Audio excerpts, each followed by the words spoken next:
Bueno, mis hermanos queridos, una vez más, dar gracias al Señor por los que están presentes aquí en Barquisimeto y los que están acercando en YouTube. Hermanos queridos, estemos orando, por este caso, por nuestra hermana Amarilis, por Santiago también. Sé que están un poquito convalecientes con algunas situaciones, quizás de salud, no lo sé muy bien, pero enviémonos unos mensajitos. Vamos, si podemos, vamos a visitar a nuestros hermanos. Les animemos, porque ese es el trabajo justamente de la iglesia, ¿no? O sea, del cuerpo de Cristo. Cuando un miembro se conduele, dice que todo el miembro tiene que estar condolido justamente con él. Entonces, hermanos queridos, si hay alguien que por ahí no está viniendo a la congregación, nos acerquemos, le enviemos un mensajito, o ustedes que están ahí, si pueden acercarse a visitar, a ver si la hermana o el hermanito está necesitando algo y está a nuestro alcance, les ayudemos, ¿no? Porque, como vuelvo a decir, voy a repetir, ese es justamente el trabajo que tenemos que hacer nosotros como iglesia bíblica y cristocéntrica. La gloria siempre, por supuesto, es de nuestro Padre Santo, nuestro Padre amado. Ok, hermanos queridos, bueno, vamos a continuar entonces en esta tarde-noche, ya que se está haciendo tanto allá en Venezuela como acá en Argentina. Vamos a continuar con el estudio que hemos arrancado la semana pasada, el libro de Romanos. Nuestra hermana sierva de Jesucristo, nuestra hermana Judimar, misionera que está acá en Barquisimeto, nos hacía mención justamente de cómo tenemos que enamorarnos de la palabra escrita de Dios. Qué difícil, hermanos queridos, le voy a ser sincero, es muy difícil aparentemente en estos tiempos que aquellos que se llaman cristianos se enamoren de la palabra escrita del Señor. Presten atención, hermanito, no se entretengan, presten atención al estudio, ¿no? Pero, como estoy diciendo, parece que es muy difícil realmente para el creyente actual enamorarse de la palabra escrita de Dios.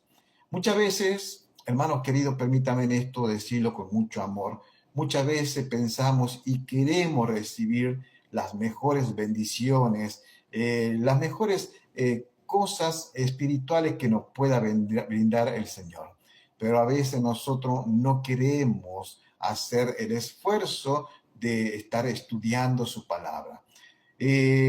Lamentablemente, el corazón de estos tiempos está acostumbrado al aquí, ahora y ya, no a esperar en el Señor. Hoy en día se ha predicado o se ha enseñado un evangelio mal formado, un evangelio donde Cristo, Dios, simplemente es como ese genio de la lámpara, ¿no? Que uno tiene que pedirle y Dios te va a dar, ¿no? Dios, dame esto, Dios, bendíceme así, Dios, dame. Y todo es dame.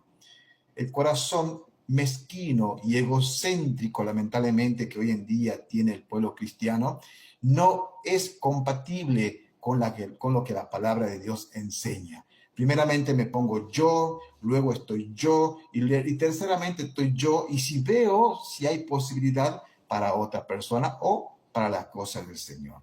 Hermano querido, eso no debería de ser dentro del cuerpo de Cristo. Eso no tendría que ser así, porque a nosotros, si somos hijos de Dios, tiene que haber un fervor en tu corazón. Pregúntate esto, hermano. Pregúntate esto, hermana. ¿Está el fervor en mi corazón? ¿Amo realmente a Dios y su palabra? ¿O solamente estoy esperando las bendiciones y los milagros de Dios? Hermanos queridos, esto es muy confrontativo. Esto lamentablemente es algo que está perjudicando grandemente al cuerpo de Cristo. Hoy no quieren sinceramente estudiar la palabra escrita de Dios. Pero nosotros, como nos llamamos Iglesia Bíblica y Cristocéntrica, sí lo vamos a hacer. Ok, mis hermanos. Bien, entonces estamos analizando nosotros de una forma expositiva la epístola a los romanos.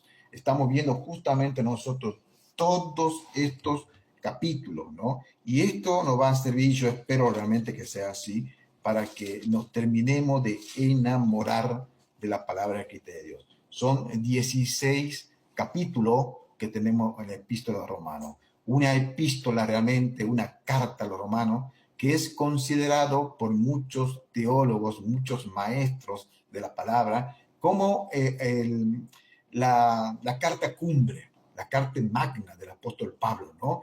Porque realmente nosotros podemos ver acá que hay grandes enseñanzas, tanto en la parte teológica, doctrinal, para el cuerpo de Cristo, ¿no? Y nosotros estamos haciendo un estudio, pero lo vamos a hacer un estudio muy analítico, tratando de sacar, por supuesto, una enseñanza para nosotros mismos. Presten atención, hermanos queridos, porque esto es muy importante para el cuerpo de Cristo. ¿Cómo lo vamos a estudiar? Estamos viendo el entorno histórico. Estamos viendo el entorno social y el entorno eclesiástico. ¿Cómo es que se escribió justamente la carta de la epístola a los romanos? ¿Por qué fue escrita? ¿Cuál es el motivo real de por qué Pablo escribió justamente esta carta, ¿no? Y vamos a hacer un breve repaso, porque ya esto lo vimos la semana pasada, para avanzar un poquito más en el estudio, ¿no? Tenemos mucho, hermanos queridos. Romano es una carta tremenda. Yo espero realmente en el Señor que usted se enamore de esta epístola, ¿sí? Bien, esta carta fue escrita, preste atención usted, en el año 57 después de Cristo, ¿sí? Justamente más o menos en el tercer viaje misionero del apóstol Pablo. Una carta que fue escrita desde una ciudad llamada Corintio, que está justamente allá en Roma, ¿no? Otro dato que habíamos dicho aquella vez es que Pablo no había fundado esta iglesia en Roma, sino que más bien fue fundado por otros hermanos. En un contexto histórico, nosotros podemos comprender que cuando sucedió Pentecostés, en Hechos capítulo 2, con la llegada del Espíritu Santo, recuerden ustedes que ahí se juntaron judíos de diferente nacionalidad. Hechos capítulo 2, usted va a leer ahí justamente y va a ver que hay cristianos de diferente nacionalidad. Eso sucedió en el año 30 después de Cristo, cuando llega el Espíritu Santo. Yo lo voy a leer un poquitito, nada más, no mucho, porque esto es un repaso, pero para que usted vea realmente cómo es que aquí vemos nosotros justamente a estos a ver un segundito, estoy buscando mis otros lentes. Vemos nosotros a estos judíos de diferentes nacionalidades, ¿sí? Por ejemplo, Hechos capítulo 2, y vemos nosotros el versículo 9, que dice ahí, presta atención, partos, medo, elamitas, los que habitan en Mesopotamia, Judea, Capadocia, el Ponto, en Asia, Frigia, Panfilia, Egipto, etcétera, etcétera, etcétera. Y ahí usted puede seguir leyendo todo esto. Bueno, estos judíos que se presentaban una vez cada tanto allá en Pentecostés, fueron justamente a cumplir con esta fiesta anual que tenían los judíos. Allí el Espíritu Santo llega por primera vez y se forman o nacen los primeros cristianos. Los primeros cristianos, recuerden ustedes, eran judíos. Los primeros cristianos eran judíos. De ahí estaban también justamente estos judíos que eran romanos. Entonces, desde ahí viajan de vuelta a su casa, a su hogar, cuando termina la fiesta de Pentecostés, y los judíos que se convirtieron en Pentecostés, en Jerusalén, ahora en Roma, fundan la primera iglesia cristiana compuesta por judíos y gentiles. ¿Se acuerdan? Ahora la iglesia estaba compuesta por judíos y por gentiles. Y estaban eso mezcladito. Era una iglesia mixta, era una comunidad cristiana romana mezclado con judíos y gentiles que eran romanos, ¿sí? ¿Y qué pasó ahí? Bueno, comenzaron algunos problemas, ya que los cristianos judíos convertidos allá en Jerusalén, año 30, querían imponer lo que era toda la ley mosaica.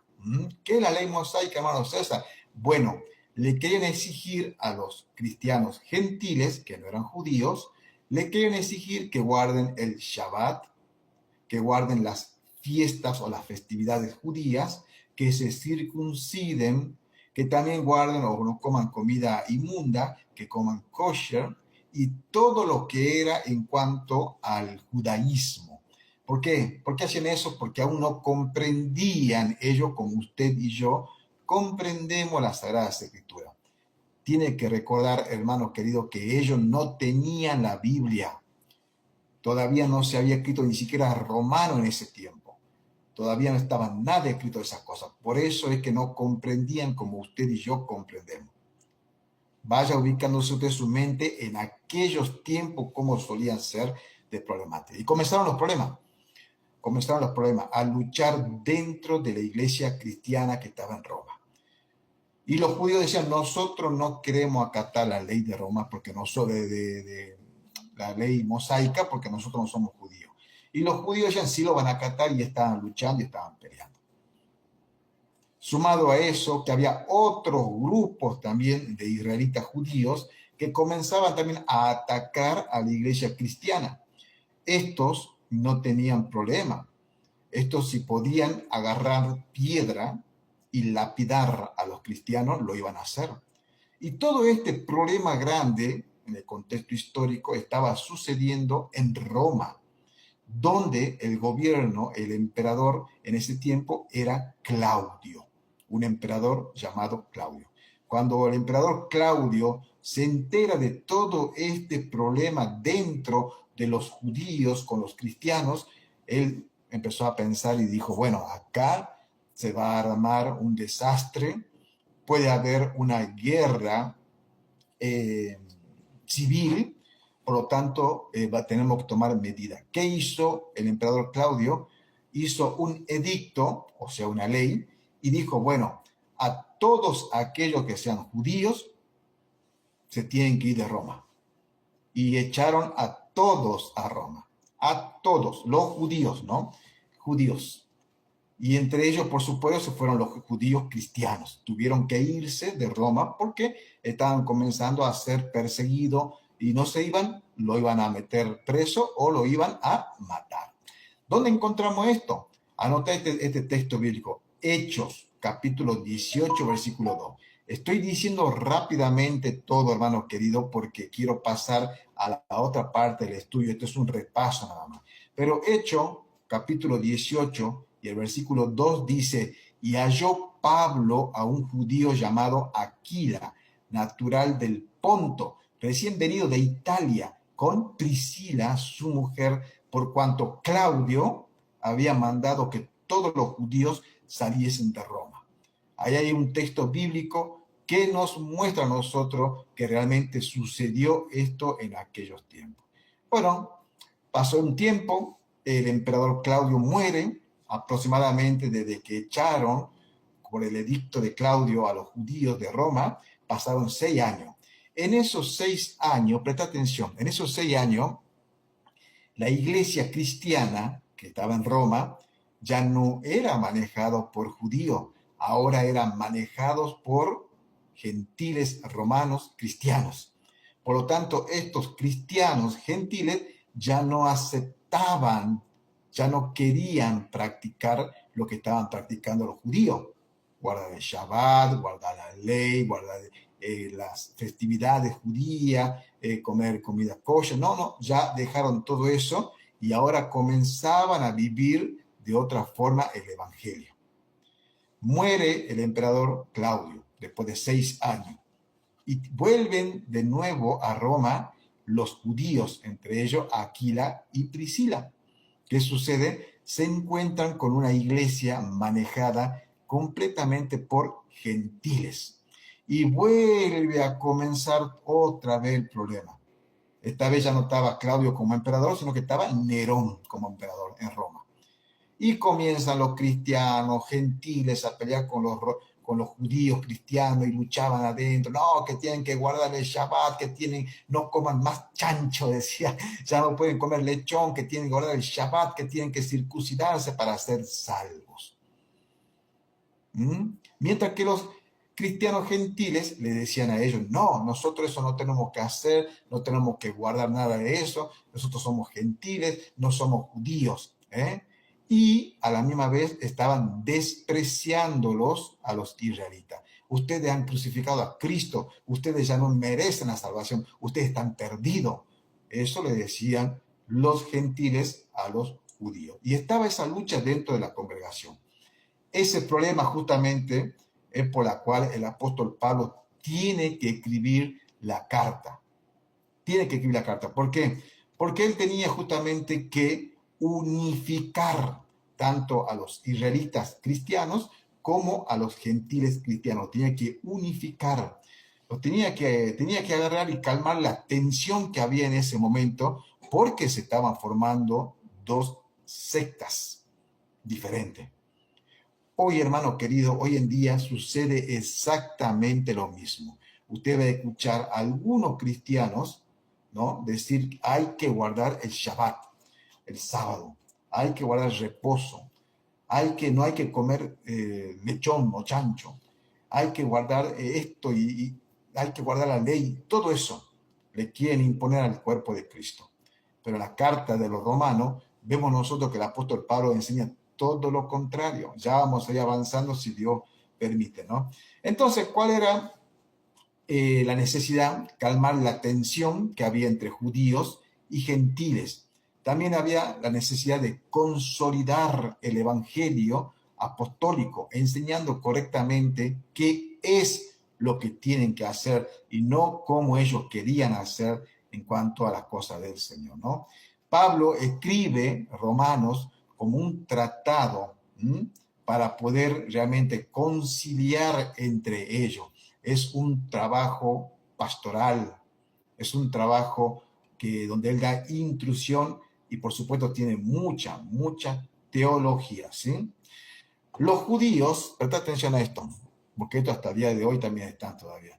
Ellos piensan que por ser judíos y por guardar la Torá son salvos, ya merecen la salvación. Pregunta a la congregación y acá a los hermanos, ¿será que por guardar la Torá, será por guardar el sábado, podemos ser salvos? ¿O somos salvos porque Jesucristo murió en la cruz? ¿Entienden lo que les digo? Bueno, los judíos en aquellos tiempos pensaban que por guardar el Shabbat, por guardar los mandamientos, ya eran salvos. Ellos decían, nosotros somos hijos de nuestro padre Abraham. Y pensaban ellos que por decir eso, el cielo ya se le abría de par en par. Y no es así, para nada. Porque Romano 3:23, presta atención, dice lo siguiente: por cuanto todos pecaron y están destituidos de la gloria de Dios. Para Dios no hay hijo preferido. Todos somos iguales ante los ojos de Dios. Eso que te dicen, no, que Dios tiene preferencia por uno o por otro, no es así. Dios no hace acepción de persona, por cuanto todos pecaron y están destituidos de la gloria de Dios.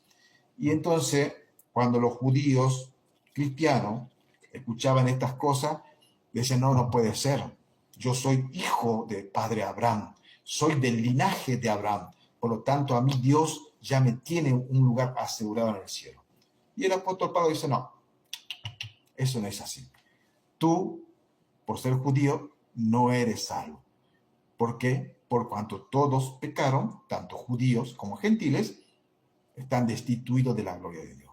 Y los gentiles, o sea, los que no eran judíos, pero eran cristianos, los gentiles cristianos, a él le advierte que tengan cuidado con la arrogancia de creerse superior a los judíos. Esa era la lucha que había. El gentil cristiano lo miraba como de arriba al judío, lo despreciaba. Es lo que pasa hoy en día también, en muchas partes, desprecian al israelita, lo despreciaban. ¿Por qué? Porque, porque ustedes han matado a Cristo, han asesinado a Cristo. Y lo despreciaban, pero Pablo le advierte contra esa arrogancia, que no se crean superior a los judíos por haber sido injertado en el olivo de Dios. Eso, hermanos queridos, hay que tener mucho cuidado. Hoy en día muchas veces escuché a cristianos, por lo menos se dicen cristianos, depreciar al pueblo judío. Sabemos nosotros que el Israel que está actualmente no es el pueblo judío, no es el Israel de la Biblia, pero tenemos que orar por ello, tenemos que evangelizarle, pero no despreciarle. Eso es ser arrogante y hay un juicio para todos aquellos que son arrogantes. Por ejemplo, Romanos 11, 17 al 21 dice, presta atención, si alguna de las ramas fueron desgajadas y tú, siendo olivo silvestre, has sido injertado en lugar de ella, no te jactes contra las ramas, porque si Dios no perdonó a las ramas naturales, a ti tampoco te perdonará. ¿Quiénes son las ramas naturales? Israel. ¿Quién es el injerto? Nosotros, el gentil. Por lo tanto, dice, no te jactes, no te creas superior, porque, por lo tanto, si eres así, Dios no te va a perdonar. Entonces, ¿cuál es el mensaje que tiene acá el apóstol Pablo? Bueno, él dice lo siguiente, tanto judíos como gentiles van a ser salvos de la misma manera. Hay una sola forma de la ley, no es por guardar el Shabbat, no es porque soy descendiente de Abraham, no. No es porque yo me siento superior y mejor que los judíos, no. La única forma, la única vía de salvación es por la gracia y por medio de la fe en nuestro. No es que vos tenés que ofrendar y diezmar para ser salvo, mentira del diablo. No es que vos tenés que portarte bien para ser salvo, mentira del diablo. La única forma de ser salvo es por la gracia, por medio de la fe en Cristo Jesús. Es la única manera, hermanos queridos, realmente de que podemos llegar a esa salvación, ¿no? Bueno, esto como repaso. Esto como repaso para que usted más o menos recuerde que estábamos viendo, qué es lo que realmente estaba sucediendo en aquellos tiempos, que usted comprenda la historia y podamos encarar este estudio de esa forma. ¿Por qué es importante la historia? Porque si usted no conoce el origen de todo esto, le van a engañar. Así de sencillo. Como están haciendo lamentablemente muchos hoy en estos días. Bien, vamos a leer Romanos. ¿Sí? Arranquemos ya a desglosar los textos bíblicos de Romanos. Y yo voy a leer solamente el versículo 1, que es el que nos vamos a encargar hoy, el versículo 1. Yo quisiera, hermanos, les pido a todos ustedes que presten suma atención. El versículo 1 de Romanos tiene mucha información para que usted sea formado en el conocimiento del Señor. Acá usted se va a dar cuenta si realmente hay siervos de Dios, si hay apóstoles de Dios. Acá se va a dar cuenta usted si usted es un llamado, un apartado para el Evangelio. Toda esta cosa la vamos a ver en esta fracción de la enseñanza que nos queda. Preste atención. Vamos a leer Romanos capítulo 1 y el versículo 1. Pablo, siervo de Jesucristo, llamado a ser apóstol, apartado para el Evangelio de Dios. Presta atención, sencillo el mensaje. Pablo, siervo de Jesucristo, llamado a ser apóstol, apartado para el Evangelio de Dios. Veamos estos textos bíblicos, o por lo menos estas palabras, que creo yo que es muy importante. Permítame un segundito, ahí. Creo que es muy importante para que nosotros podamos comprender por completo lo que es este versículo, ¿no? Cuando él dice, Pablo, siervo de Jesucristo, llamado a ser apartado para el Evangelio de Dios, ¿no? Primeramente hay que entender cuál es el alcance real de la oración que tenemos nosotros. ¿Cuál es realmente el desglosamiento de estos versículos que vamos a realizar? ¿Qué es lo que está diciendo el apóstol Pablo? ¿Alguien sabe realmente qué es un siervo de Dios? Hermano querido, hoy, por ejemplo, usted va a ver dentro de muchas congregaciones que le encanta tener el título de siervo. Ah, yo soy un siervo del Señor. A mí me tienen que respetar y honrar porque soy un siervo de Dios. Pero ¿saben realmente qué es o qué significa ser un siervo de Dios? Hermanos queridos, miren, les cuento un poquito. Una vez, cuando estaba enseñando justamente qué era ser un siervo de Dios, le dije a un hermano de la congregación, bueno, mira, la palabra siervo significa esclavo. Es un esclavo. Y se me enojó. No, yo no soy esclavo. Yo soy hijo del rey. Soy hijo del príncipe, porque es más lindo justamente hablar de eso, ¿no? Soy hijo del rey, hijo del príncipe. ¿Mm? Pero en realidad, hermano querido, cuando vos decís soy un siervo, la palabra siervo es un esclavo. En el griego, la palabra siervo es doulos. ¿Mm? Y esto significa, presta atención, una lealtad absoluta. Lealtad absoluta. El siervo, el esclavo, no tiene nada suyo. Ni su tiempo es suyo, ni su dinero es suyo, ni su vida es suyo. Todo le pertenece a su Señor. ¿Y quién es nuestro Señor? Jesucristo. Por eso, si usted alguna vez hace una oración diciendo, Señor, aquí está tu siervo, ojo, sepa usted que le está diciendo, aquí está tu esclavo. Y un esclavo no tiene nada suyo.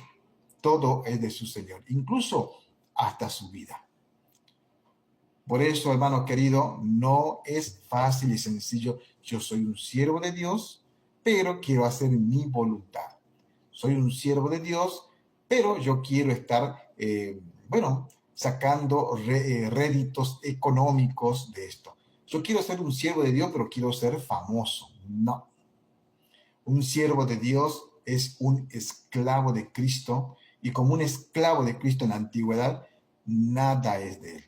Ni su tiempo, ni su vida, ni su casa, ni sus hijos, ni su ropa, nada. Todo depende de Dios. Y a cambio, sí, Dios cuando ve un siervo real, le dice, bueno, a cambio, yo como tu amo y Señor, dice Cristo, me ocuparé de vos.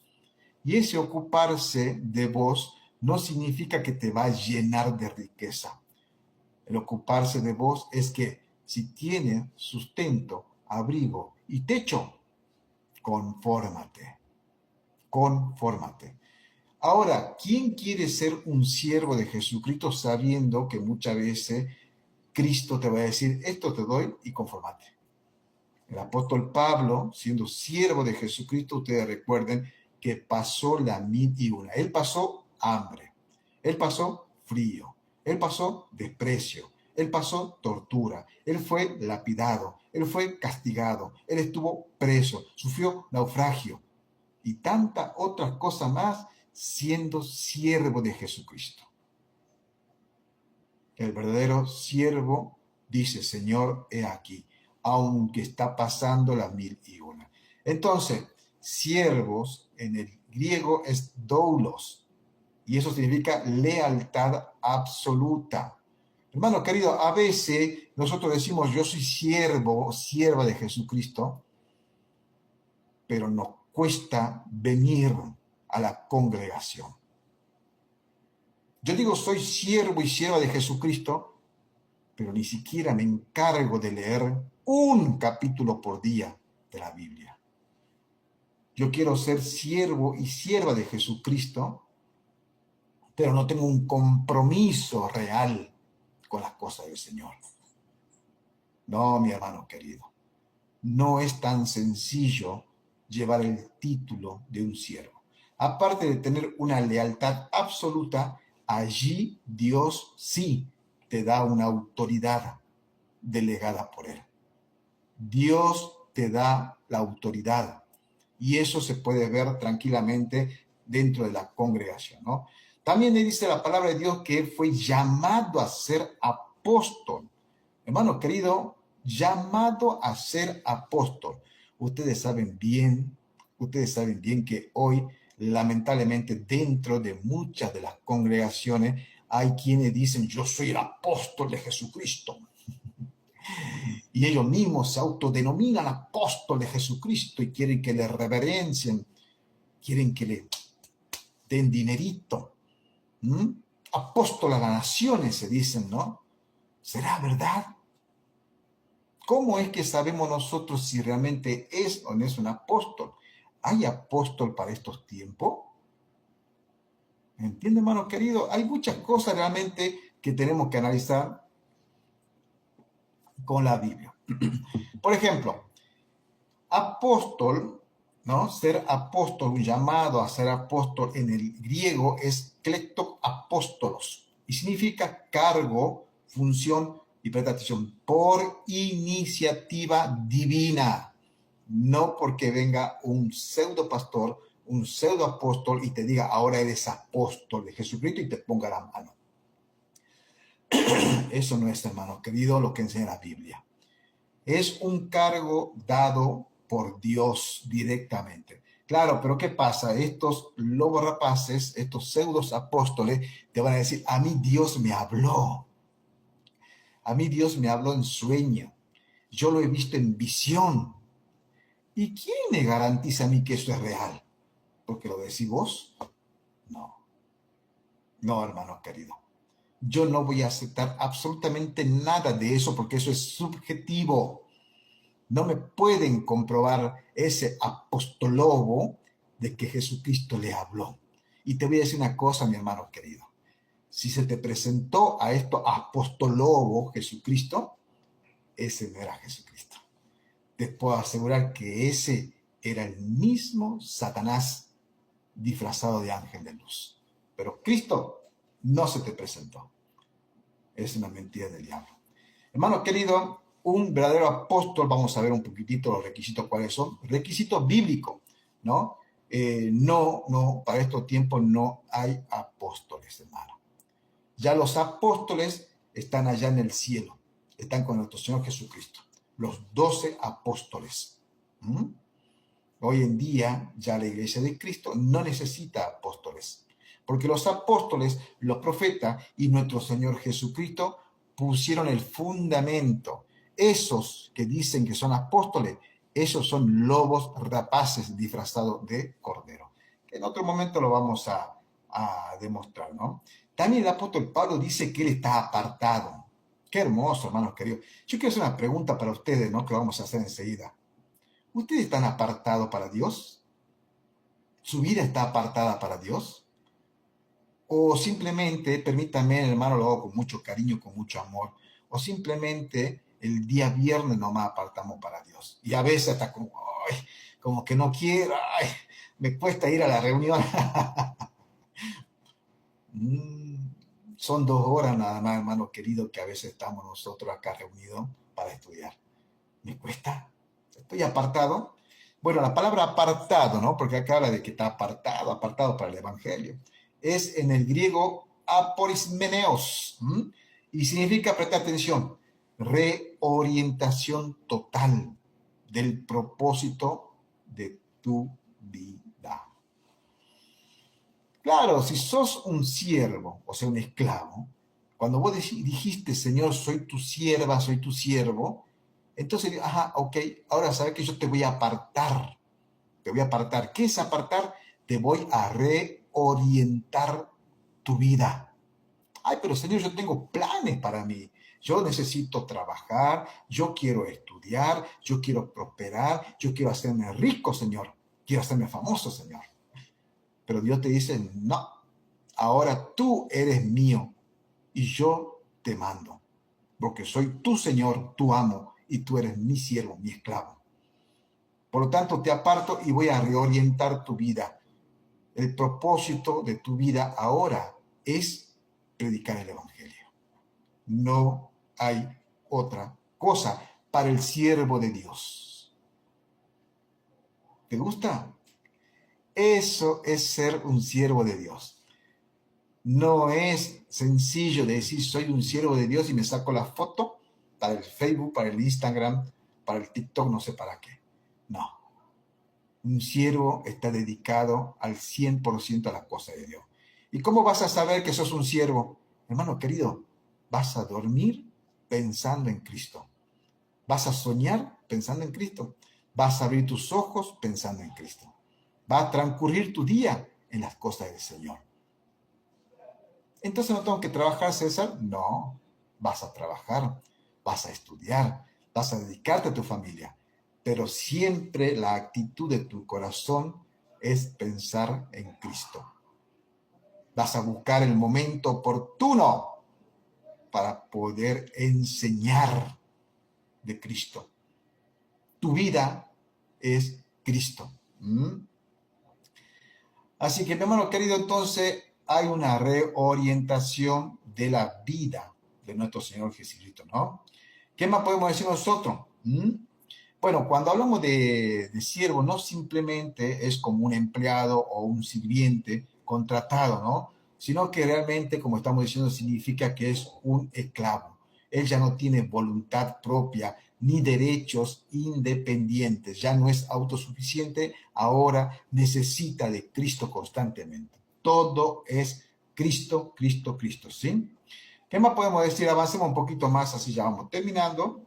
El apóstol Pablo en este versículo también dice, llamado a ser apóstol, ¿sí? Llamado a ser apóstol. ¿Qué quiere decir eso? Este es un llamado como una invitación.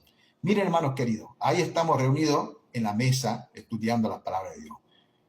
¿Quién de ustedes, y los que están acá en YouTube, quién de ustedes siente el llamado, la invitación de parte de Dios a ser un siervo de Él? Ustedes ya saben lo que significa ser siervo. Ahora, ¿quién acepta esa invitación, ese llamado? Eso hace Cristo. Él te llama, te invita, no te va a obligar a ser un siervo de Dios. Él realmente, hermano querido, quiere tomar posesión de tu vida como tu amo y Señor. Para muchos de nosotros, los cristianos, tenemos a Cristo no como nuestro Señor, sino que solamente lo tenemos como nuestro Salvador, pero no mi Señor. Es mi Salvador, me salvó de ir al infierno, me da vida eterna y bueno, ya voy al cielo, ya está, me conformo. Pero no quiero que seas mi Señor. Porque si vos sos mi Señor, yo tengo que hacer todo lo que vos me ordenas y yo no quiero hacerlo. Yo quiero hacer mi vida todavía. Quiero hacer mi voluntad. No me quiero rendir a vos, Señor, así que déjame así como estoy. Hablo de manera sarcástica. Y eso es lo que está sucediendo lamentablemente dentro del cuerpo de Cristo, ¿sí? En la cultura del siglo I, un apóstol, ¿sí? Era más que un enviado que llevaba una encomienda. Era más que eso. Era un embajador, era un representante legal de Dios. Eso es un siervo. Ustedes saben, hermanos queridos, ser siervo de Dios para Dios es un alto honor, es mucho más alto que ser un rey de esta tierra. Así lo ve Dios. Es un embajador, representante legal de Dios. ¿Qué más podemos decir? A ver, la posición de Pablo. La posición de Pablo no surge por mérito propio. ¿Qué quiere decir eso? Él no dice, bueno, yo soy siervo porque me lo he ganado. No, no, no, no, no. Él tampoco se ha autonombrado. Sino que su autoridad viene por la llamada directa de su Señor. ¿Y cómo hacemos nosotros para reconocer en estos tiempos a un apóstol? ¿Hay apóstoles? No, mi hermano querido. Realmente tenemos que ver nosotros que los apóstoles, para reconocerlo, tienen que tener una credencial indispensable dada por Dios. ¿Cómo es eso? Que tienen que venir con una tarjeta que diga Apóstol César. No. Por más que se estudien en seminario bíblico, por más que tengan un cartel grande que diga Apóstol César enviado a las naciones, eso no es suficiente, eso no es válido.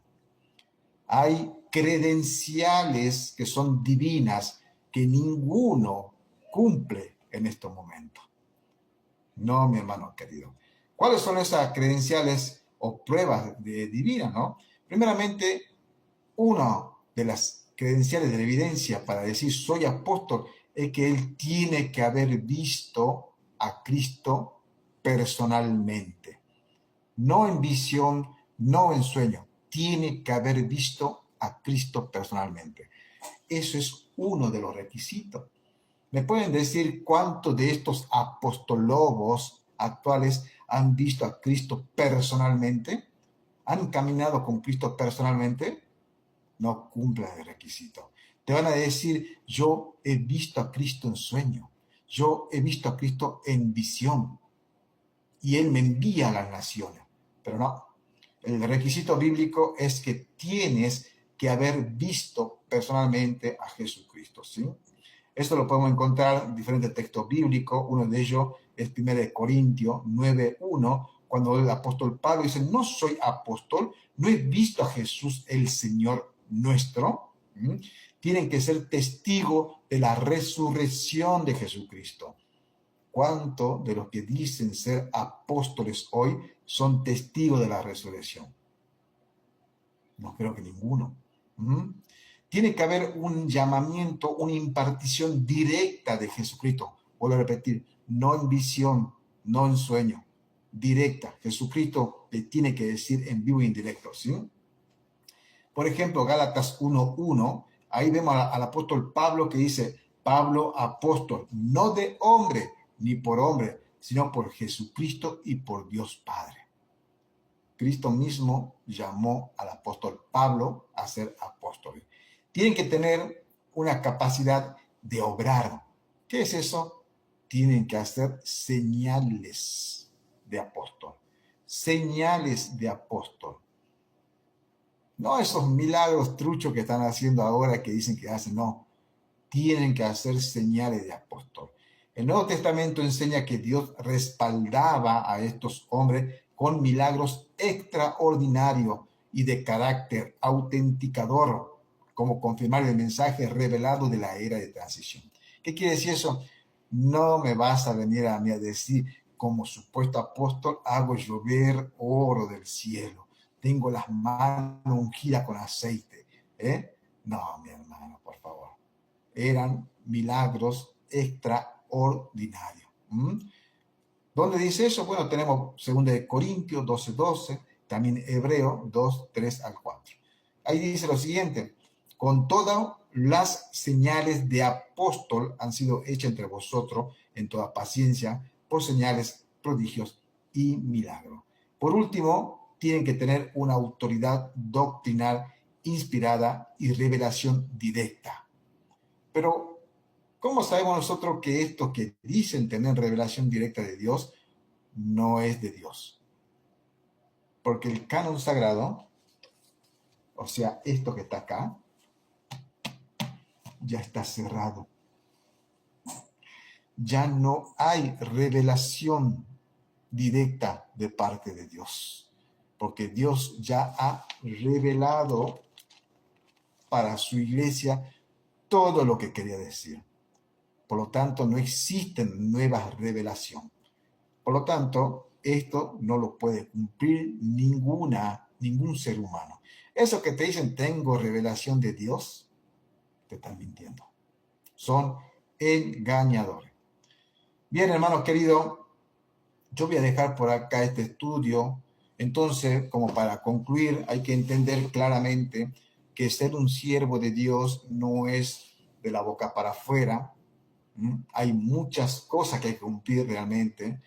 Y yo con esto espero en el Señor animar a la congregación, a los hermanos, a que realmente estudiemos más profundamente las Escrituras.